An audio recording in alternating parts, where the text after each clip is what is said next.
Welcome back. We are still talking about section 7.8 and we're discussing compound interest. Let's take a look at this next problem. How much would you need to deposit in an account now in order to have $5,000 in the account in 10 years?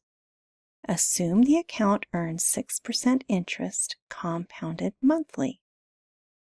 All right, so if we're trying to look at this is a little bit different because we want to know what that amount is going to be that we need to put in. So we're trying to figure out what the principal is going to be.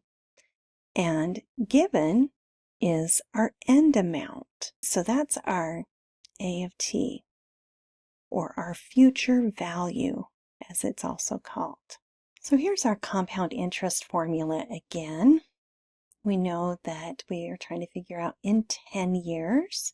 So we know that our t needs to be 10. 6% interest, so r this time is going to be 0.06. And since it's compounded monthly, our n will be 12. So now we could put those values into that compound interest formula. But we'll notice that what we're trying to solve for is that principal, the p. Sometimes it's easier to take that formula and solve it for a specific variable like p, especially if you're going to be trying to find principal amounts for several different problems. Well, let's look at that and see how we would do it that way. I'm trying to get p by itself. And I can see that it's connected by multiplication with all of this other stuff. So I could divide this whole side by 1 plus r over n raised to the nt power, and also divide the other side by that.